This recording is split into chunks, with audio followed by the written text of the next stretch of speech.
actually be a part of history. Ready on three. 3, 2, 1.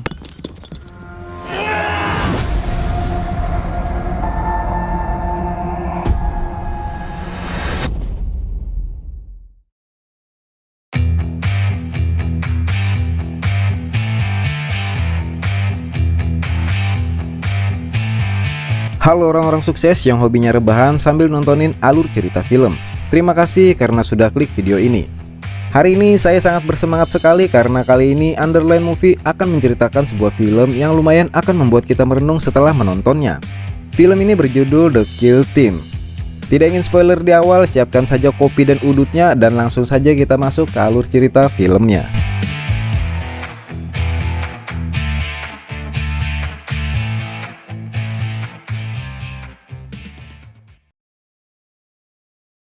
I got you. Oh, cover. No closer than that. No closer than that. Di awal film, kita akan diperlihatkan seorang anak muda bernama Brickman yang baru lulus menjadi prajurit militer. Dia sangat senang karena mendapat tugas pertamanya ke Afghanistan. Brickman adalah seorang pemuda yang polos dan belum mengerti bagaimana sistem kemiliteran dan medan perang yang sebenarnya. Malam harinya, Brickman berbincang-bincang dengan ayahnya yang ternyata ayahnya juga seorang prajurit angkatan laut. Ayahnya sangat bangga pada Brickman yang akan memulai tugas pertamanya di Angkatan Darat. I want you to know I'm proud of you, okay? That's a tremendous thing. Keesokan harinya, Brickman pun berangkat ke Afghanistan. Setelah Brickman tiba di Afghanistan, dia melaksanakan tugas pertamanya seperti tugas prajurit pada umumnya.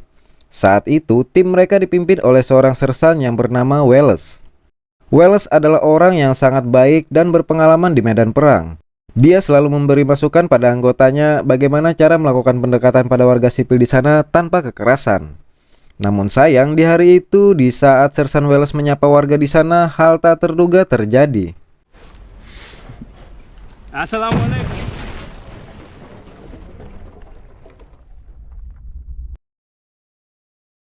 3 minggu setelah kejadian, pihak Pentagon mengirim prajurit lain untuk menggantikan posisi Sersan Wallace yang sudah almarhum.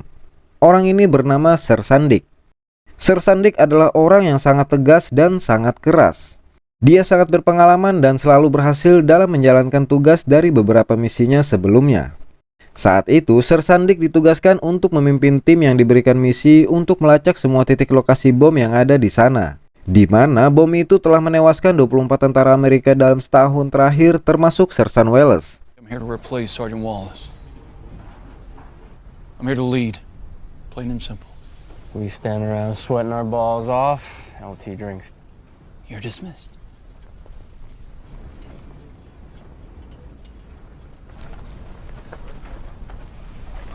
Malam harinya, para prajurit lainnya yang sedang beristirahat terlihat sedang menggunakan ganja.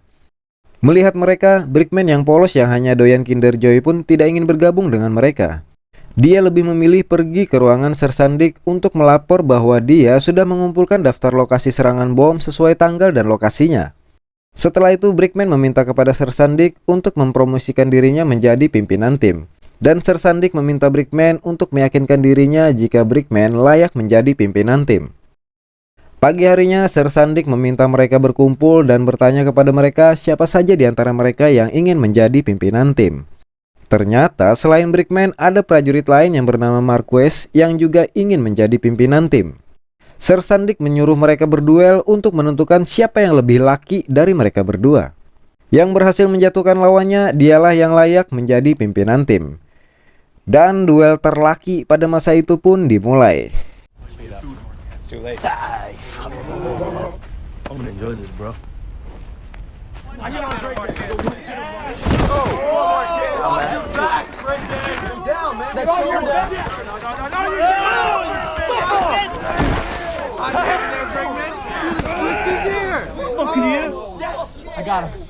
Ya, Brickman menggunakan jurus jilat ala kakek Sugiono yang membuat Marquez merasa geli dan sejenak kehilangan jati diri kelelakiannya yang akhirnya membuat Brickman berhasil menjatuhkannya. Brickman pun dipilih menjadi pimpinan tim saat itu. Keesokan harinya, Sersan Dick mengajak Brickman ke sebuah kontainer untuk menunjukkan sesuatu. Ternyata di dalam kontainer itu ada seorang tahanan yang diduga mengetahui informasi tentang komplotan teroris bom di lokasi itu. Sir Sandik memerintahkan Brickman untuk menghajar tahanan itu. Namun tampaknya Brickman tidak tega melakukannya karena Brickman tidak ingin menghukum seseorang yang belum terbukti bersalah. Melihat mental Brickman yang melempem, Sir Sandik pun kecewa dengan Brickman dan meninggalkan Brickman begitu saja. Saat makan siang bersama anggota tim lainnya, Brickman mendengar kabar kalau tahanan di kontainer sebelumnya telah dihajar habis-habisan oleh prajurit lainnya yang bernama Rayburn. What are you guys talking about? You know that mooch they got locked up? Rayburn fucked his shit up big time, bro. God damn. Malam harinya ketika Brickman menuju ke ruangan Sir Sandik, Brickman tidak sengaja melihat Sir Sandik memberikan hadiah kepada Rayburn yang sudah menghajar tahanan itu. Keesokan harinya, mereka ditugaskan untuk menangkap salah satu warga di sana yang diduga adalah teroris bom. Brickman sangat bersemangat untuk menyelesaikan tugasnya hari itu sebagai pimpinan tim. Tapi ternyata Sir Sandik memintanya untuk tidak ikut dalam tugas itu dan menyuruhnya menunggu di mobil militer. Sementara Marquez lah yang ditunjuk untuk menjadi pimpinan tim dalam tugas tersebut. Tak berselang lama terdengar suara tembakan dan Brickman pun segera lari menghampiri lokasi suara tembakan itu. Saat tiba di sana, Brickman melihat seorang pria telah tewas tertembak. Dan prajurit yang menembaknya adalah Rayburn. Rayburn berkata kalau pria itu akan menyerang mereka dengan granat Rusia. Sir Sandik pun memuji tindakan Rayburn yang sudah menembak mati pria tersebut. Tak berselang lama datang seorang kakek yang terkejut dan menangis karena melihat pria yang tewas itu yang ternyata itu adalah anaknya. Dalam perjalanan kembali ke markas, rekan tim Brickman terlihat sangat senang karena telah menembak mati pria tersebut dan mereka merayakannya dengan berpesta ganja anjing. Melihat tingkah laku mereka, Brickman merasa ada sesuatu yang salah. Brickman terus merenung dan berpikir tentang orang yang ditembak mati oleh rekannya sebelumnya. Tak berselang lama, Sir Sandik datang dan mengatakan kepada Brickman jika Brickman tidak cocok menjadi seorang prajurit di lapangan dan menyuruhnya untuk berhenti. Tapi Brickman menolak dan mengatakan kalau dia masih ingin bertugas bersama timnya di lapangan. Pagi harinya, Brickman berniat membangunkan Rayburn yang sedang tidur. Tapi di situ, Brickman melihat sebuah kotak yang mana kotak itu adalah hadiah pemberian dari Sir Sandik kepada Rayburn di malam sebelumnya. Brickman yang penasaran pun mencoba melihat isi kotak itu.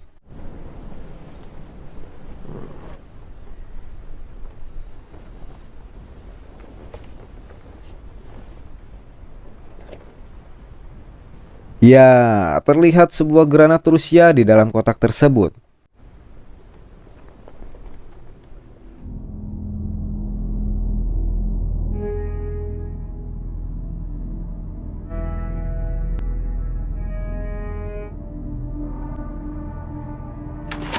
Siang harinya, Brickman menghampiri Rayburn dan sedikit bertanya kepada Rayburn bagaimana dia bisa tahu kalau orang yang tertembak kemarin membawa granat Rusia, padahal Rayburn berjarak 50 meter dari pria itu. Mendengar jawaban Rayburn yang terkesan janggal, Brickman berencana melaporkan kejadian itu kepada kapten yang bertugas mengawasi misi di situ.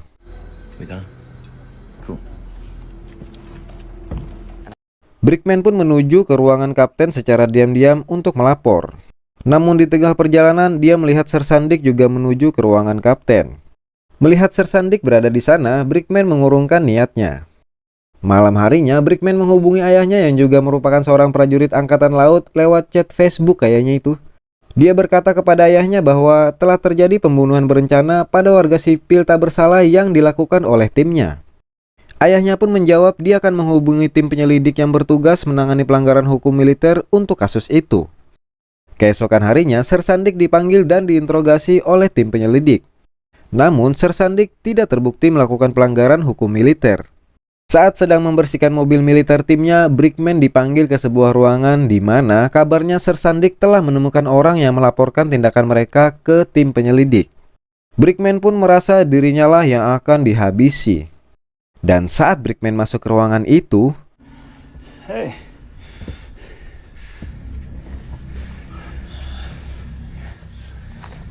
iya, Brickman melihat Sir Sandik menghajar Marquez yang ternyata Marquez tertangkap basah telah melaporkan mereka ke tim penyelidik bahwa mereka telah menggunakan ganja dan kegiatan itu pun didukung oleh Sir Sandik. Namun saat itu Sir Sandik lolos dari pemeriksaan.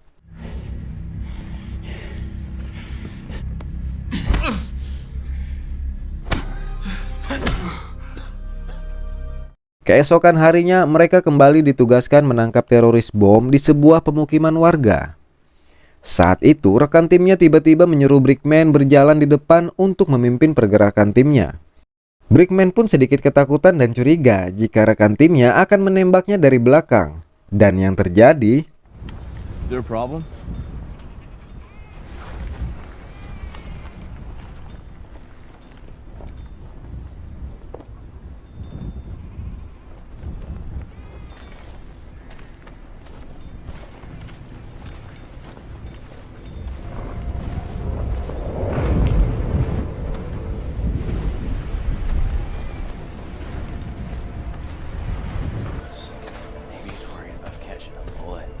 Huh? What? You okay, Brickman? Sucker's got a beat on him! Smoke out!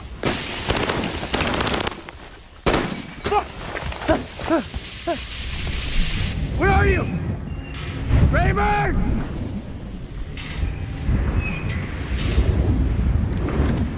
Hey!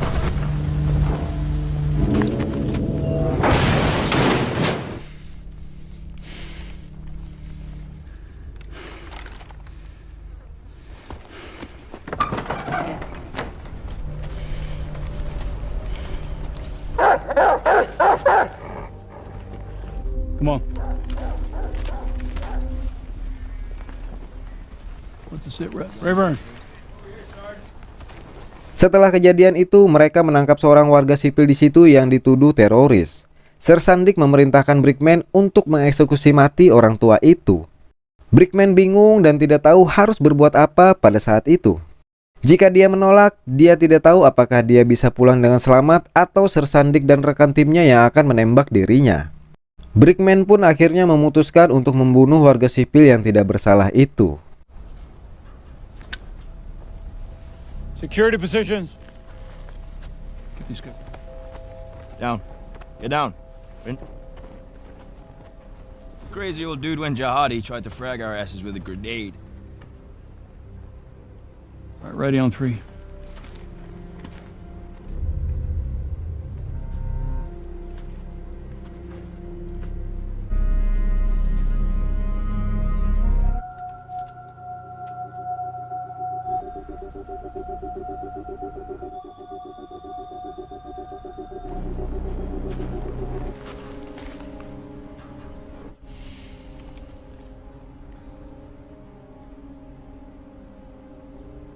Three, two,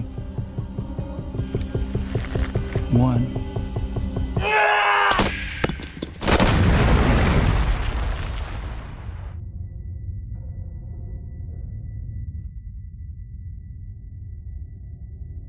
Setelah eksekusi itu, semua timnya terlihat senang dan merayakan keberhasilan Brickman yang sudah berani membunuh orang tua itu.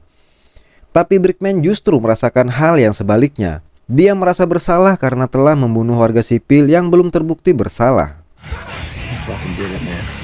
How'd you feel? A little smiling faces.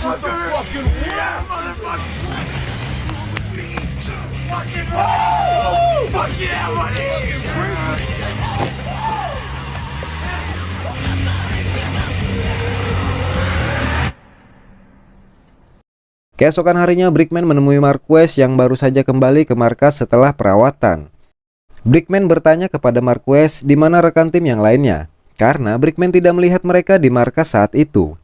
Marquez pun menjawab bahwa Sersan Dick dan rekan tim yang lainnya telah ditangkap oleh tim penyelidik, karena Marquez telah melaporkan semua tindakan mereka yang sudah menggunakan narkoba, menjebak, dan membunuh warga sipil seolah-olah mereka adalah teroris. You better hope your hands are clean. Told CID everything I know. You haven't been seeing that piece of shit around here anymore. Plus he thinks he could jump my ass and not pay. You're coming for you too, bro. Mendengar itu, Brickman pun panik dan ketakutan karena dia juga ikut terlibat dalam aksi pembunuhan itu. Dia bingung dan tidak tahu harus berbuat apa. Brickman merasa menyesal telah menuruti perintah Sersan Dick untuk menembak mati warga sipil sebelumnya. Saat kepanikan Brickman memuncak, Brickman mengambil senjata dan berniat untuk bunuh diri. Tapi tak berselang lama, tim penyelidik pun datang menjemputnya dan membawanya ke pusat komando investigasi kriminal militer. Brickman dibawa masuk ke mobil dan ternyata di dalam mobil sudah ada Sersan Dick. Hanya mereka berdua di dalam mobil itu, dan di momen itu Sersan Dick memerintahkan Brickman untuk tutup mulut. Tapi Brickman sudah merasa tidak takut dengan Sersan Dick. Lighten up, dude. Just stick to the story, and we're good. You have done this 1,000 times. We are good.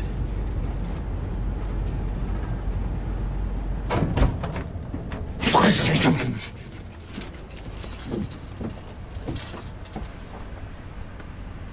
Setibanya di pusat komando investigasi kriminal militer, orang tua dan sang pengacara meminta Brickman menceritakan semua yang terjadi tentang aksi pembunuhan warga sipil sebelumnya tanpa ada yang ditutupi sedikit pun. I need you to tell me everything that happened. Just take it from the top, okay?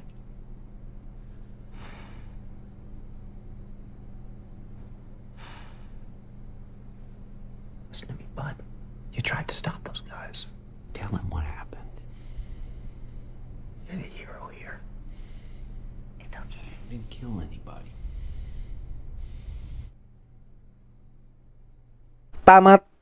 Kesel gua anjing, endingnya udah kayak sinetron di RCTI, ngegantung. Tapi dari info berbagai sumber Satgas COVID-19 yang saya dapat, akhirnya si Brickman ini mengakui kalau telah terjadi pembunuhan di Afghanistan. Tujuan pembunuhan itu adalah agar Sersan Dick dianggap berhasil menjalankan misinya dengan membunuh para teroris di sana. Padahal orang-orang yang dibunuhnya hanyalah warga sipil biasa yang sudah dijebaknya agar dianggap teroris. Anjing emang si Dick ini. Dan di persidangan dia bersikeras melawan Sersan Dick. Dan akhirnya Sersan Dick membenarkan adanya aksi pembunuhan berencana tersebut.